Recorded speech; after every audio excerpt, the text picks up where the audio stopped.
Hello વિદ્યાર્થી મિત્રો, કેમ છો બધા? મજામાં ને? આલ્ફા એજ્યુકેશન સેન્ટરમાં હું દીક્ષિત સર તમારું સર્વેનું હાર્દિક સ્વાગત કરું છું. બેટા, આજે આપણે ભણવાના છે વિજ્ઞાન વિષયમાં માર્ચ 2025ના અંદર લેવરાયેલ ધોરણ 10 બોર્ડ પેપર. ઓકે, એના અંદર બેટા આજે વિભાગ ડીની આપણે સંપૂર્ણ ચર્ચા કરીશું. હું તમને ટોટલી ક્વેશ્ચન આજે સોલ્વ કરાવીશ અને આ સોલ્યુશન તમારે માર્ચ 2026માં જે બોર્ડની એક્ઝામ આવી રહી છે ને એના અંદર ખૂબ જ કામમાં લાગવાનું છે. ઓકે, મગજના અંદર ઘણા બધા આઈડિયા આવશે કેવા પ્રકારના પ્રશ્નો પૂછાયા હતા અને અમારે આ વખતે 2026 માટે કેવા પ્રકારની તૈયારી કરવી પડશે. ઓકે બેટા, તો માર્ચ 2026 બોર્ડ એક્ઝામમાં જો A1 ગ્રેડ લાવવા માંગતા હોય તો આવી જાઓ આ વિડીયો જોવા અને નોટ બોલપેન લઈ અને તૈયાર થઈ જાઓ. જે વિદ્યાર્થી મિત્રોએ આપણા આગળના વિભાગ ABC નથી જોયો તો મિત્રો ખાસ જોઈ લેજો બેટા, ખૂબ જ તમને કામમાં લાગશે. બરાબર, અને સરસ મજાની તૈયારી શરૂ કરીએ છીએ. બરાબર, ઓકે, તો નોટ બોલપેન રહી અને તૈયાર થઈ જશું, ભણવાની શરૂઆત કરીએ છીએ.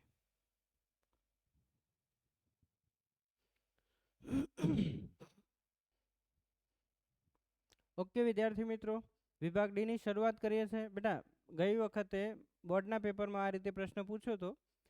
શું કીધું છે? 5 દ્રાવણો આપણને આપ્યા હતા, ABCD અને E દ્રાવણ ને સાર્વત્રિક સૂચક દ્વારા તપાસતો અનુક્રમે એટલે આ બધા દ્રાવણો કયા હતા? ABCD અને E. આ દ્રાવણોની શું હતું બેટા? આપણને પીએચ આપી હતી. એ દ્રાવણની પીએચ 4, બીની 1, સીની 11, ડીની 7 અને ઈની 9 પીએચ દર્શાવે છે. તો કયું દ્રાવણ તટસ્થ હશે? હવે તમે જાણો છો કે તટસ્થ દ્રાવણ કયું કહેવાય? કે જે દ્રાવણની પીએચ એક્ઝેક્ટ 7 હોય. 7 પીએચ વાળું દ્રાવણ તટસ્થ કહેવાય. એટલે કે 7 પીએચ વાળું દ્રાવણ કયું હતું બેટા? ડી હતું. અહીંયા લખી દીધું, ડી. વાર્તા પૂરી થઈ જાય. પ્રબળ બેઝિક હશે. પ્રબળ બેઝિક કયું હશે બેટા? જેની પીએચ 7 થી વધુ હશે, 14 ની નજીક હશે. ચેક કરીએ તો ઓકે, પ્રબળ બેઝિક તો 7 થી વધુ અને 14 ની નજીકનું એટલે કે સી. હા બેટા, ઓકે, આ પ્રબળ બેઝિક દ્રાવણ થશે. પ્રબળ એસિડિક કયું? પ્રબળ એસિડિક જેમ જેમ 7 થી નીચે જતા જઈએ તેમ એસિડિકતા વધતી જાય. જેમ જેમ 7 થી ઉપર જતા જઈએ તેમ બેઝિકતા વધતી જાય. તો જેમ જેમ 7 થી નીચે જતા જઈએ એસિડિકતા વધતી જાય. સૌથી વધુ એસિડિકતામાં ક્યાં મળશે જોવા બેટા? જેની પીએચ 1 હશે. એટલે કે દ્રાવણ કયું બેટા? બી દ્રાવણ. ઓકે, આવું સરસ મજાનું તમને આવડતું હોવું જોઈએ. તમે જાણો છો ને, બધાએ જાણો છો કે 7 થી આગળ જતા જઈએ જેમ કે 8, 9, 10, 11 જેમ જેમ જેમ જેમ આગળ જતા જઈએ અને અહીંયા ઘટાડો કરતા જઈએ 6, 5, 4, 3, 2, 1. તો અહીંયા એસિડિકતા વધતી જાય. શું વધતું જાય બેટા? એસિડિકતા વધતું જાય. અહીંયા શું વધતું જાય? બેઝિકતા વધતું જાય. ઓકે, ફરીથી સમજીએ. જો બેઝિકતા વધતી જાય, અહીંયા એસિડિકતા વધતી જાય. બેટા, બેઝિકતા વધતી જાય તો હાઇડ્રોજન આયનની સાંદ્રતા ઘટતી જાય. સમજાય? ઓકે, પીએચના મૂલ્યને આધારે હાઇડ્રોજન આયનની સાંદ્રતાના ચડતા ક્રમમાં દર્શાવો. ઓકે, ચડતો ક્રમ દર્શાવવો છે. મતલબ કે જેના અંદર હાઇડ્રોજન આયનની સાંદ્રતા બિલકુલ ઓછી હશે, એકદમ ઓછી હશે. ઓછી કેના અંદર હશે? કે જે પ્રબળ બેઝિક હશે. પ્રબળ બેઝિકથી ધીમે ધીમે ધીમે ધીમે ધીમે નિર્બળ બેઝિક તરફ આવીશું. નિર્બળ બેઝિક પછી તટસ્થ ને પછી એસિડિક તરફ જઈશું. જેમ જેમ જેમ જેમ એસિડિક તરફ જઈશું એમ એના અંદર પીએચની સાંદ્રતાના અંદર બેટા હાઇડ્રોજન આયનની સાંદ્રતામાં વધારો થતો જશે. સૌથી ઓછી હાઇડ્રોજન આયનની સાંદ્રતા પ્રબળ બેઝિક એટલે કે 11 નંબરના અંદર, એટલે કે 11 પીએચ વાળું દ્રાવણ સી હતું. 11 પછી કેટલું બેટા? ઈ. ઓકે, એના પછી કેટલું? 11 ઈ પછી ઓકે, પછી ડીમાં 7 હતું ને બેટા. ઓકે, એના પછી કેટલું? એના પછી એ નંબરનું 4 હતું ને. ઓકે, અને સૌથી વધુ હાઇડ્રોજન આયનની સાંદ્રતા ધરાવતું દ્રાવણ પ્રબળ એસિડિક એટલે કે બી. ઓકે બેટા, આ સરસ રીતે જોયું, તમે લખી દીધું છે. ઓકે, અને આ રીતે ના દર્શાવું તો આ રીતે પણ કરી શકાય, આ રીતે તીર પણ મારી શકાય. બરાબર, આવું પણ કરી શકાય. ઓકે, આ રીતે પણ કરી શકાય. ઓકે બેટા, તો સરસ મજાનું સમજ્યા છો તમે. લખી દેજો. પ્રશ્ન 1 અહીંયા પૂરો થાય. મસ્ત મજાનું લખજો. એના પછી આપણે આગળ વધીએ. આ વખત પણ બોર્ડની પરીક્ષામાં આ રીતે પીએચના લગતો કોઈ પણ ક્વેશ્ચન તમારી પરીક્ષામાં બિલકુલ આવી શક્યા છે. હે ને, ઘણી વખત એવું પણ પૂછાતું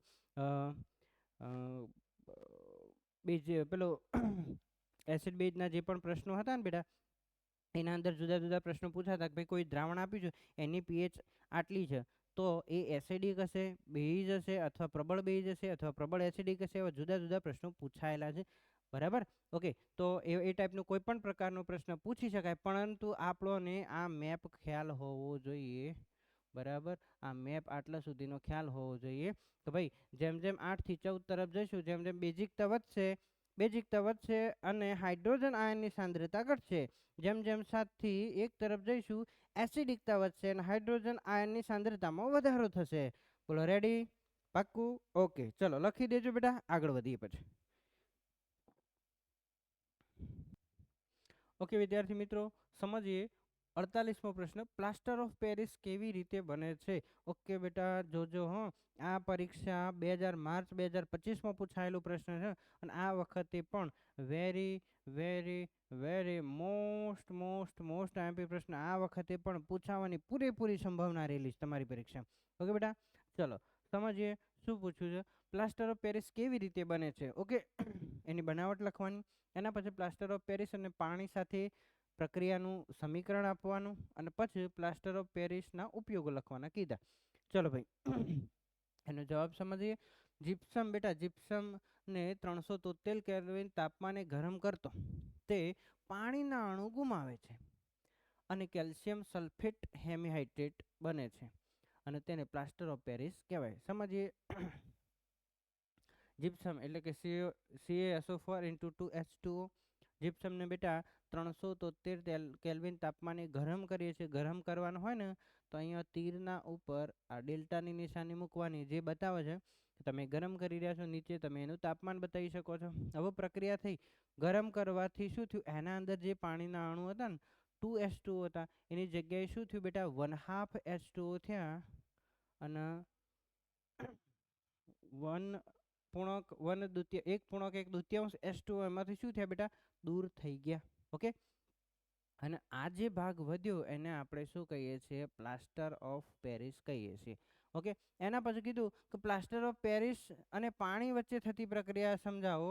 તો જોઈએ બેટા, અહીંયા પાણી વચ્ચે થતી પ્રક્રિયા, તો પ્લાસ્ટર ઓફ પેરિસ એક સફેદ પાવડર છે. ઓકે, તમે પ્લાસ્ટર ઓફ પેરિસ ભાગ્યું તૂટ્યું હોય ને તો હાડકાને સાંધવા માટે, હાડકું પોતાની મૂળ પોઝિશનમાં રહે એના માટે વાપરીએ છીએ. સફેદ પાવડરવાળો પદાર્થ તમે જોયો હશે અને એનો પાટો પણ જોયો છે બાંધતો. ઓકે, તેમાં પાણી ઉમેરતો ફરીથી સખત ઘન પદાર્થ જીપ્સમમાં ફેરવાય છે. અને આ ક્યારે થાય કે એમાં પાણી ક્યારે નાખવાનું બેટા? જ્યારે હાડકું પેલા પાટો બાંધવાનો અને એના પછી એના ઉપર એ સફેદ પાવડર પાણી સાથે મિક્સ કરીને ત્યાં લેપ કરતા હોય છે અને થોડી વારમાં આ જીપ્સમમાં ફેરવાય એટલે પાછું શું થઈ જાય? એક મજબૂત પળ બની જતું હોય છે. તો જોઈએ તો CaSO4 × 1/2 એના અંદર પાણી ઉમેરી દીધું તો ફરીથી પાછું જીપ્સમ જે હતું એ બની ગયું બેટા CaSO4 × 2H2O. એના પછી શું પૂછ્યું છે? પ્લાસ્ટર ઓફ પેરિસના ઉપયોગો લખો. લ્યો, બધાને આપણે ડાક્ટરો ભાંગી ગયેલા હાડકાને સાચી સ્થિતિમાં ગોઠવવા માટે, બ્લેકબોર્ડ પર લખવાના ચોકની બનાવટમાં. ઓકે, રમકડા પણ બનતા હોય છે, સજાવટની સામગ્રી પણ બનતી હોય છે. ઓકે, રમકડા બનતા હોય, મૂર્તિઓ પણ બનતી હોય છે બેટા. પેલા ગણપતિ બાપાનો તહેવાર આવતો હોય છે ને, યસ, ગણેશ ચતુર્થી, એ વખતે ગણપતિ બાપા પણ પ્લાસ્ટર ઓફ પેરિસમાંથી બનાવવામાં આવતા હોય છે. સપાટીની લીસી બનાવવા માટે અને પ્રયોગશાળામાં સાધનોને હવાચુસ્ત રીતે બંધ કરવા માટે ઘણી બધી એવી બોટલ હોય જેના ઉપર હવાચુસ્ત રીતે બંધ કરવું જરૂરી હોય, તો એના માટે પણ પ્લાસ્ટર ઓફ પેરિસનો ઉપયોગ થતો હોય છે બેટા. આ પ્રશ્ન સરસ મજાનો લખી દેજો. ઓકે, અહીંયા ડિટેલમાં હું તમને સમજાવતો નથી કેમ કે ડિટેલમાં સમજાવીશ તો વાર થશે. ડિટેલમાં જો તમારે સમજવું હોય તો આપણી application Alpha Education Center Play સ્ટોરમાંથી ડાઉનલોડ કરી એના અંદર વાર્ષિક કોર્સ તમે પરચેઝ કરીને મસ્ત મજાનું ભણી શકો છો. ઓકે બેટા, ચલો તો આ લખી દેજો, પછી આપણે આગળ વધીએ છીએ. ઓકે બેટા, ચલો સમજીએ છીએ 49મો પ્રશ્ન. તફાવત આપો સાબુ અને પ્રક્ષાલકો. આ પણ બેટા વેરી મોસ્ટ આઈએમપી ક્વેશ્ચન તમારી આ વખતે માર્ચ 2026ની બોર્ડની એક્ઝામમાં આ પણ પ્રશ્ન બિલકુલ પૂછી શકાય. ઓકે બેટા, ચલો બીજું, તમે અત્યારે આ જો આ વિડીયો જોઈ રહ્યા છો ને તો આ માર્ચ 2026માં તો કમો લાગવાનો જ છે બેટા, પરંતુ એના પહેલાં જે દ્વિતીય એક્ઝામ આવે છે ને તમારી, એના અંદર પણ આ ખૂબ જ કામમાં લાગવાનું છે. એટલા માટે મસ્ત મજાનું લખતા રહીશું અને એને જોડે જોડે રોજે રોજ તૈયાર કરીશું, હે ને. ચલો સમજીએ શું કીધું છે.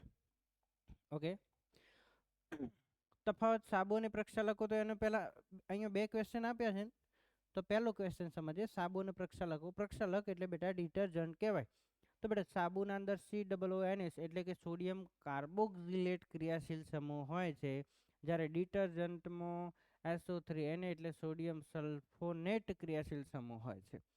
વનસ્પતિ તેલ અને NaOHની ક્રિયાથી મળે છે, જ્યારે ડિટર્જન્ટ બેટા હાઇડ્રોકાર્બનમાંથી બનાવવામાં આવે છે. ઓકે, સાબુ કઠિન પાણીમાં રહેલ Ca+ ને Mg+ આયન એટલે કે કેલ્શિયમ આયન અને મેગ્નેશિયમના આયનોના ક્ષારો સાથે પ્રક્રિયા કરી અદ્રાવ્ય ક્ષાર આપે છે, માટે સાબુનો વ્યય વધુ થાય છે. ઓકે, આ પણ પરીક્ષામાં પૂછી શકાય 2 ગુણમાં. કારણ આપો કે ડિટર્જન્ટની સાપેક્ષે સાબુનો વ્યય શું કામ વધુ થાય છે. તો બેટા આટલું લખી દેવાનું, વાર્તા પૂરી થઈ જાય. છેલ્લું, હાલના સમયમાં સાબુનો ઉપયોગ ઘટ્યો છે.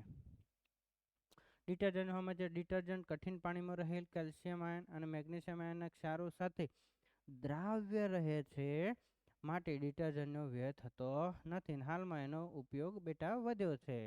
બોલો, ખ્યાલ આવ્યો. ઓકે, બીજો જોઈએ, સમજીએ શું કહે છે. મજાનું બેટા ચકેડો દોરવાની વાત આવી, કેમેસ્ટ્રી, હે ને. કેમેસ્ટ્રીમાં તમે બધા ભૂકા કાઢો છો, મને ખ્યાલ છે. આ પણ જો કે કેમેસ્ટ્રીનો જ પ્રશ્ન હતો, રસાયણ વિજ્ઞાનનો જ.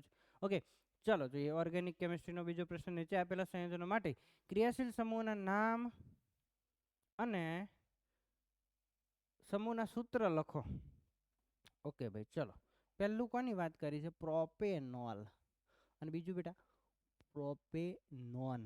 ઓકે, ચલો તમે જાણો છો. પહેલું આપણે નામ લખી દઈએ, પ્રોપેનોલ. મગજમાં બે બેટા પ્રોપેન આવે, તો એને આપણે આખું સૂત્ર લખીએ. ઓકે, તો તમે જાણો છો પ્રોપેનમાં કાર્બનના કેટલા કાર્બન હોય? 3 કાર્બન વાળી શૃંખલા, મિથેન, ઇથેન, પ્રોપેન. અને પ્રોપેનોલ એટલે કે એના અંદર કયો ક્રિયાશીલ સમૂહ હશે? આના અંદર ક્રિયાશીલ સમૂહ હશે OH, એટલે એને આપણે કહીએ છીએ આલ્કોહોલ ક્રિયાશીલ સમૂહ રહેલો હશે બેટા. કયો હશે? આલ્કોહોલ. ઓકે, ચલો આનું સ્ટ્રક્ચર આખું સમજી લઈએ. તમે જાણો છો કે પ્રોપેનોલ આવે એટલે બધા આપણે કોરે મરે હાઇડ્રોજન મૂકીશું અને પહેલા નંબરના કાર્બન ઉપર શું મૂકીશું? ક્રિયાશીલ સમૂહ આલ્કોહોલ OH મૂકીશું. ઓકે, આ OH આ કાર્બન ઉપર પણ મૂકી શકાય. અહીંયાથી ચાલુ કરો તો આ પહેલો ગણાય. જો એ OH ને અહીંયા આ કાર્બન ઉપર મૂકી તો પ્રથમ કાર્બન આ બાજુથી ચાલુ થાય, ગણતરી આ બાજુથી ચાલુ થાય. તમે જાણો છો કે ક્રિયાશીલ સમૂહ કેવા છે બેટા? એનો એક પિક્ચરનો ડાયલોગ તમને યાદ કરાવું. ક્રિયાશીલ સમૂહ કેવા છે? અને એમાં પાછો આલ્કોહોલ. એ આલ્કોહોલ શું કહેતો હોય ખબર? અથવા કોઈ પણ ક્રિયાશીલ समूह, हम जहाँ पे खड़े होते हैं लाइन उधर से શરૂ હોતી है. એટલે જો પણ આ ક્રિયાશીલ સમૂહ બેઠો હોય ને અહીંયાથી કાર્બનનો ક્રમ ગણવાનો. અહીંયા બેઠો તો કાર્બનનો ક્રમ 1 2 3. જો આ બાજુ બેઠો હોય તો અહીંયાથી 1 2 3 આપવાનો રહેશે. ચલો બીજું પ્રોપેનોન. ઓહો, આ કેવું વળી સાહેબ? પ્રોપેનોન કેવું લખીએ? ચલો, પ્રોપેનોન. ઓકે, આ તો કેવું લાગે છે? એટલે કીટોન જેવું નહીં લાગતું તમને? લાગે? યસ સાહેબ, કીટોન જ છે ને. કીટોનમાં ઓન પ્રત્યય લાગે. કીટોનમાં કયો પ્રત્યય લાગે? ઓન. એટલે અન્ના ક્રિયાશીલ સમૂહનું નામ છે બેટા કીટોન. એટલા માટે પાછળ ઓન પ્રત્યય લાગે. ચલો ભાઈ, એમાં પાછું પ્રોપેનની સિરીઝ એટલે કેટલા કાર્બન? Methane, ethane, propane. લખી દીધું બેટા? યસ, લખ્યું સાહેબ. ઓકે, અહીંયા શું કરીશું? કોરે મોરે બધા હાઇડ્રોજન લખીશું. અહીંયા હાઇડ્રોજન લખીશું, હા ને, એ તમે જાણો છો. ઓકે, જોજો હો છોકરો, મજા કરાઈ હો. એકલું ગોખવાનું નથી, સમજવાનું છે. અહીંયા કોરે મોરે hydrogen, hydrogen, hydrogen, hydrogen, hydrogen ને હાઇડ્રોજન. અહીંયા બેટા તમે જોજો હો, સીધું જ્યારે ઓક્સિજન જોડાય ને, સીધો ઓક્સિજન જ્યારે કાર્બન શ્રેણીમાં હાઇડ્રોકાર્બન શૃંખલામાં સીધો ઓક્સિજન જોડાય એટલે ઓક્સિજનને પોતાનો અષ્ટક રચના પૂરી કરવા માટે એને કેટલા ઇલેક્ટ્રોન સાથે ભાગીદારી કરવી પડે? બે બે બે સાથે. એટલે એ કેટલા હાઇડ્રોજનનો ભોગ લઈ લે બેટા? 2 હાઇડ્રોજનનો ભોગ લે અને દ્વિબંધથી જોડાય એટલે આ અહીંયાથી એક હાઇડ્રોજન ઉડી જાય, નીચેથી પણ હાઇડ્રોજન ઉડી જાય અને દ્વિબંધથી સીધો ઓક્સિજન જોડાય. ઓકે બેટા, ચલો અને શોર્ટમાં થોડું શોર્ટમાં લખવું હોય તો કેવું લખી શકો? અહીંયા તો લાંબુ નામ છે પણ શોર્ટમાં CH3 CH2 CH2OH આવું લખાય. બોલો, ખ્યાલ આવ્યો? પાક્કું. અને શોર્ટમાં કેવું લખાય? CH3CO CH3. બોલો, મજા પડી જાય. જો કે લોંગમાં લખશો તો ભૂલ નહીં થાય, શોર્ટમાં કદાચ ભૂલ તમે કરી બેસો. ચાલો, સરસ મજાનું લખી દેજો. તમે સમજ્યા છો? આપણે આગળ વધીએ છીએ. ચલો વિદ્યાર્થી મિત્રો, સમજે 50મા નંબરનો પ્રશ્ન. ટૂંક નોંધ લખો. લસિકા અને બીજું ઉચ્ચ કક્ષાની વનસ્પતિમાં વહન તંત્રના ઘટકો કયા છે અને તેમના કાર્યો લખો. ઓકે બેટા, બંને પ્રશ્નો સરસ મજાના સમજીએ છીએ. ચલો, શું કીધું? લસિકા એટલે શું? મજાનો પ્રશ્ન. આ પ્રશ્ન પણ ઘણી વખત પૂછાયેલો છે. જુલાઈ 2022ના અંદર પણ પૂછી ગયો હતો. ઓકે, તો રુધિર કેશિકાઓની દિવાલમાં આવેલ છિદ્રો દ્વારા કેટલાક પ્રમાણમાં રુધિરરસ, પ્રોટીન અને રુધિર કોષો બહાર નીકળીને પેશીના અંતરકોષીય અવકાશમાં આવે છે, જેને આપણે લસિકા કહીએ છીએ. ઓકે બેટા, લસિકા એક અન્ય પ્રકારનું પ્રવાહી છે જે વહનમાં પણ મદદરૂપ થાય છે. લસિકા રુધિરની માફક રંગવિહીન પ્રવાહી પેશી છે. આ વિધાન ખરા ખોટામાં પણ પૂછાય, હે ને? બિલકુલ. જે રુધિરના પ્લાઝ્મા કે રુધિરરસની જેમ જ હોય છે, પરંતુ તે રંગવિહીન અને અલ્પ માત્રામાં પ્રોટીન ધરાવે છે. લસિકા આંતરકોષીય વાહિકા બનાવે છે, જેને લસિકા વાહિકા કહે છે, જે અંતમાં મોટી શિરામાં ખુલે છે. ઓકે, જોજો હો, એક વસ્તુની તમને અહીંયા ચોખવટ કરું. અહીંયા આ રીતે 2 પ્રશ્નો આપ્યા છે અને 4 ગુણનો પ્રશ્ન છે, તો આના અંદર આટલું જ લખવાનું. એના લસિકાના કાર્યો લખવાની જરૂર નથી. જો માત્ર આ ક્વેશ્ચન 3 ગુણમાં એક જ આ ક્વેશ્ચન પૂછ્યો હોય તો પછી આ બધું લખવાનું થાય, પણ અહીંયા તો 2 ક્વેશ્ચન થઈને ભેગું ગુણભાર આપ્યું છે, છતાં પણ આપણે એને સમજી લઈએ છીએ. લસિકાના કાર્યો.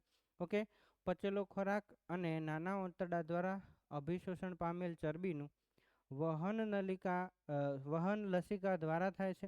વધારાના પ્રવાહીને બાહ્ય કોષીય અવકાશમાંથી પાછું રુધિરમાં લઈ આવે છે.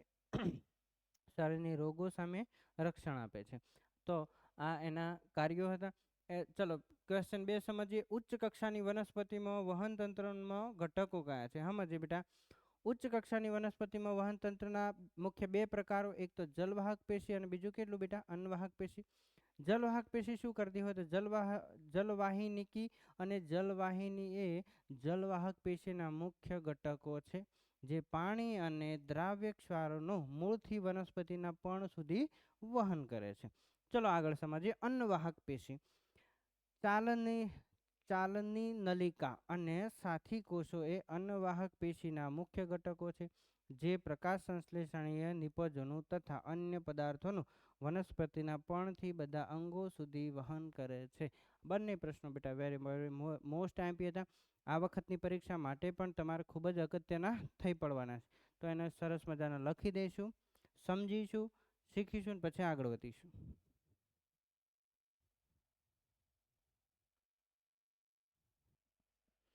ઓકે વિદ્યાર્થી મિત્રો, સમજીએ સ્વયંપોષી અને વિષમપોષી પોષણનો તફાવત. વેરી મોસ્ટ ટાઈમ્પી ક્વેશ્ચન બેટા, ઘણી બધી વાર પરીક્ષામાં પૂછાયેલો છે. આ વાર પણ તમારે પરીક્ષામાં પૂછાવાની સંભાવના ખરી. સમજીએ સ્વયંપોષી પોષણ અને વિષમપોષી પોષણ. આ પોષણમાં ચલો, સ્વયંપોષી બેટા પ્રકાશ સંશ્લેષણની ક્રિયા દ્વારા ખોરાક બનતો હોય, જ્યારે વિષમપોષીમાં પોષણમાં સજીવો અન્ય સજીવોનો ખોરાક તરીકે ઉપયોગ કરતા હોય. ઓકે, સ્વયંપોષી પોષણ કોણ કરતા હોય? તો લીલી વનસ્પતિ અને કેટલાક બેક્ટેરિયા આ પોષણ દર્શાવતા હોય, જ્યારે વિષમપોષી બેટા પ્રાણીઓ તથા ફૂગ જેવા સજીવો આ પોષણ દર્શાવે છે. મનુષ્ય પણ વિષમપોષી પોષણ કરતો હોય, હે ને? યસ. સ્વયંપોષીમાં બેટા આ સજીવોમાં ક્લોરોફિલ દ્રવ્ય હોય છે, હે ને? ઓકે, હરિત દ્રવ્ય આપણે કહીએ છીએ. યસ. અને વિષમપોષી પોષણમાં આ સજીવોમાં ક્લોરોફિલ હોતું નથી હોતું, એટલે આપણે બેટા વિષમપોષી પોષણ કરીએ છીએ. બાકી આપણે કેવું થાય, આપણા અંદર જો ક્લોરોફિલ હોત તો આપણે બસ પાણી પીવત ને તડકામાં જઈને ઊભા થઈ જાત, આપણો ખોરાક આપણે જાતે બનાવત. તો પછી આ બધી જફા જ નથી ને, હે ને. આ પોષણમાં પાચન ક્રિયા હોતી નથી, જ્યારે અહીંયા બેટા આ પોષણમાં પાચન ક્રિયા અગત્યની હોય. આ સજીવોને ઉત્પાદકો કહેવાય અને આ સજીવોને ઉપભોક્તાઓ કહેવાય. ઓકે, ચલો બીજો પ્રશ્ન છે બેટા, જોઈએ તો મૂત્રપિંડ નલિકાની સંરચના દર્શાવતી નામ નિર્દેશનવાળી આકૃતિ જો પૂછાય તો બેટા આ રીતની હોય, જોઈ લેજો વ્યવસ્થિત. ઓકે, સમજી લેજો, હે ને. તમારી પરીક્ષામાં આ પણ બિલકુલ પૂછી શકાય છે, ઘણી બધી વાર પૂછાયેલો પ્રશ્ન છે. ઓકે, ચલો લખી દો, પછી આપણે આગળ વધીએ. ઓકે બેટા, ચલો મજાનો પ્રશ્ન સમજીએ.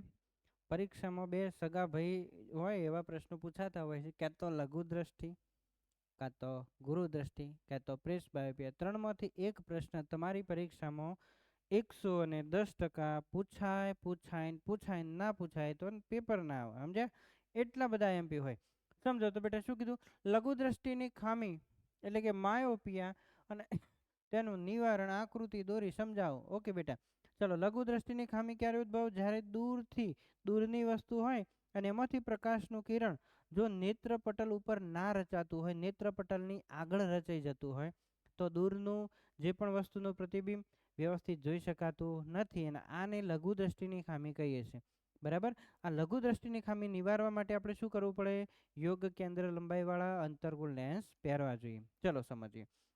જો બેટા ખરેખર વાસ્તવમાં કેવું થતું હોય કે આ દૂરની વસ્તુમાંથી જે પ્રકાશનું કિરણ આવે ને એ ક્યાં આગળ રચાય, નેત્રપટલ ઉપર. અહીંયા આ જે પણ જગ્યા છે આપણી, આને નેત્રપટલ કહીએ છીએ બેટા, હે ને. ત્યાં રચાવું જોઈએ. પરંતુ લઘુ દ્રષ્ટિ ખામીવાળા નેત્રપટલના આગળના ભાગમાં રચાય. ખરેખર રચાવું અહીંયા જોઈતું હતું, હે ને. પરંતુ અહીંયા આગળ રચાઈ ગયું તો શું થયું, એ વસ્તુ સ્પષ્ટ દેખાશે નહીં. પરંતુ શું કરશું બેટા, આપણે યોગ્ય કેન્દ્ર લંબાઈ વાળો અંતર્ગોળ લેન્સ પહેરવાથી શું થશે, એ જે પ્રતિબિંબ આપણે અહીંયા નેત્રપટલ ઉપર રચાવું જોતું હતું ફરીથી પાછું રચાવા લાગશે. તો આ રીતે અને આકૃતિ દોરવાની બિલકુલ હેલી આકૃતિ હતી. આવું થોડું સમજી લઈએ. શું કે લઘુ દ્રષ્ટિની ખામીને શું કહીએ આપણું, માયોપિયા કહીએ. માયોપિયા ધરાવતી વ્યક્તિ નજીકની વસ્તુને તો સ્પષ્ટપણે જોઈ શકે, પરંતુ દૂરની વસ્તુને સ્પષ્ટપણે જોઈ શકાતી નથી. આ ખામીવાળી વ્યક્તિની આંખનું દૂરનું બિંદુ અનંત અંતરેથી ખસીને આંખની નજીક આવી જાય. લઘુ દ્રષ્ટિની ખામી ઉદ્ભવવાના કારણ કયા કયા, આંખના લેન્સની વક્રતા વધારે હોવાથી, અને બીજું બેટા આંખના ડોળાનું વિસ્તરણ, ડોળો લાંબો થવો. આ ખામીમાં લેન્સની વક્રતા વધુ હોવાથી દૂરની વસ્તુ પરથી આવતા કિરણો વધુ પડતું વક્રીભવન પામી નેત્રપટલ પર કેન્દ્રિત થવાને બદલે નેત્રપટલના આગળના ભાગમાં રચાઈ જાય, જેથી દૂરની વસ્તુ અસ્પષ્ટ દેખાય. હવે નિવારવાનું શું કરવાનું, યોગ્ય કેન્દ્ર લંબાઈવાળા શું પહેરવાના બેટા, અંતર્ગોળ લેન્સ પહેરવાના. એનાથી નિવારી શકાય. યોગ્ય પાવાનો અંતર્ગોળ લેન્સ પ્રતિબિંબને નેત્રપટલ પર લાવી દે અને આમ આ ખામીનું નિવારણ થઈ જાય. બિલકુલ એકદમ હેલો પ્રશ્ન હતો.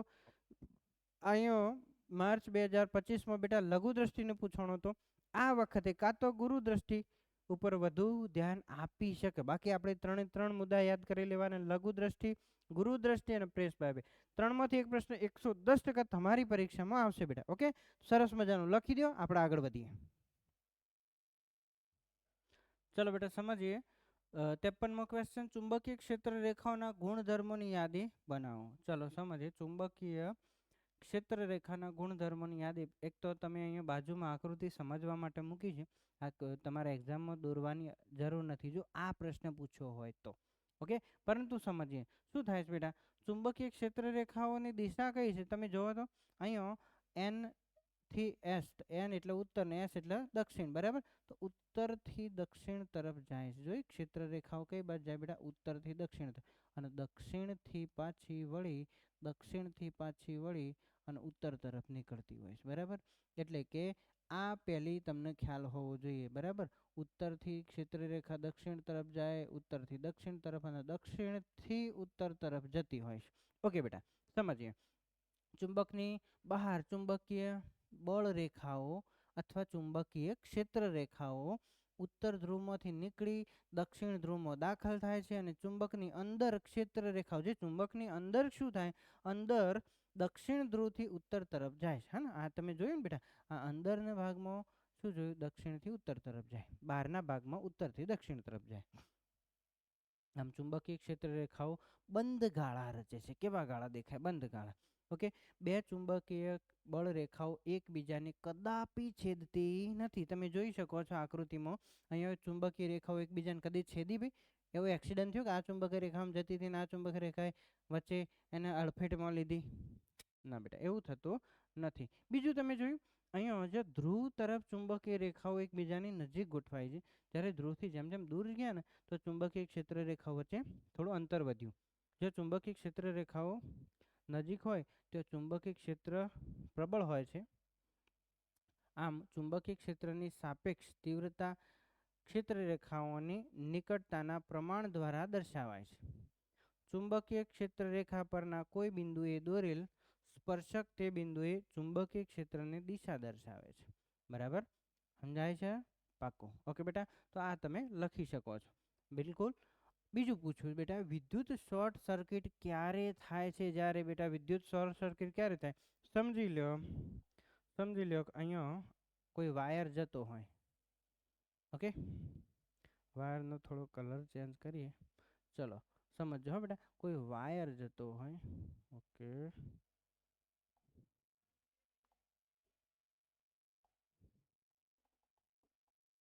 ચલો કોઈ વાયર જતો હોય ને વાયરનું અવાહક પળ ખુલી ગયું હોય. સમજી લો કે કોઈ વાયર જતો હોય ને અહીંયાથી વાયરનું અહીંયા કોઈ જગ્યાએ અવાહક પળ હોય બેટા, એ ખુલી ગયું હોય, વાયર ખુલ્લો થઈ ગયો હોય એ બાજુથી, તો શું થઈ શકે? શોર્ટ સર્કિટ થઈ શકે.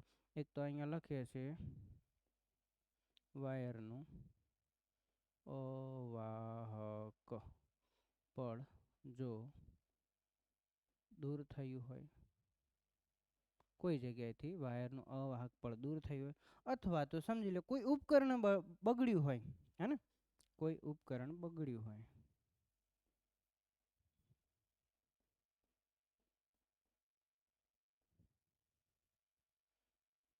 તો પણ થઈ શકે. અને ત્રીજું કન્ડિશન કઈ બેટા? લાઈવ અને ન્યુટ્રલ વાયર ભેગા થયા હોય તો પણ શોર્ટ સર્કિટ થઈ શકે બેટા. બે વાયર કોઈ જગ્યાએ ભેગા થયા હોય. હવે થોડા દિવસ પહેલાં જ અહીંયા આપણા ક્લાસમાં જેવું થયું હતું, એક ઉપરનો રૂમ છે અહીંયા ક્લાસરૂમ ધોરણ 8નો, ત્યાં લાઇટ આવતી નથી, બધું ઉપકરણ બંધ થઈ ગયા હતા. તો ઇલેક્ટ્રિશિયનને બોલાવ્યા તો એમને કીધું કે સાહેબ તમારે લાઈવ અને ન્યુટ્રલ વાયર એક જગ્યાએ ભેગા થયા હતા, એના લીધે ત્યાં આગળ શોર્ટ સર્કિટ થયું અને ત્યાં આગળ પાવર સપ્લાય આવતો નહોતો. ઓકે બેટા, ચલો સરસ મજાનું આટલું લખી દેજો, બહુ જ મજાનું છે. ઓકે, આ કેવી રીતે લખશો તમે? અહીંયા આકૃતિ એક વખત મગજમાં ફિટ થઈ જાય ને તો ક્ષેત્ર રેખાઓની લાક્ષણિકતા તમે સરસ રીતે લખી શકો છો બેટા. ઓકે, ચલો બેટા લખી દેજો. વિડીયોને સ્ટોપ કરીને આગળ વધીએ છીએ. ઓકે વિદ્યાર્થી મિત્રો, જોઈએ 54મો પ્રશ્ન, છેલ્લો ક્વેશ્ચન. છેલ્લા ક્વેશ્ચન ઉપરથી મને યાદ આવે છે, રવિન્દ્રનાથ ટાગોરે જ્યારે ગાંધીજી લગભગ બીજી ગોળમેજી પરિષદમાં જતા હતા એટલે કહેતા હતા, છેલ્લો કટોરો ઝેરનો ઓ પી જજો બાપુ, ઝેર પીનારા અંજલિ 950 બાપુ, હે ને? ઓકે, કદાચ તમને ખ્યાલ હોય તો, ના હોય તો મને ખ્યાલ છે, તમને કહી દીધું. ઓકે, આગળ જોઈએ. ચલો હેડો સમજીએ. છેલ્લો ક્વેશ્ચન છે એટલા માટે. પૂરા નામ લખો. પૂરું નામ લખવાનું છે CFC બેટા. CFCનું પૂરું નામ શું લખી દઈએ? Chloro fluoro carbon. ઓકે, બીજું બેટા UNDP નું શું નામ થશે? United nation. E એટલે એન્વાયરમેન્ટ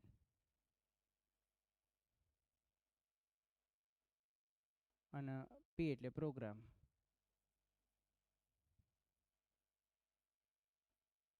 બરાબર બેટા.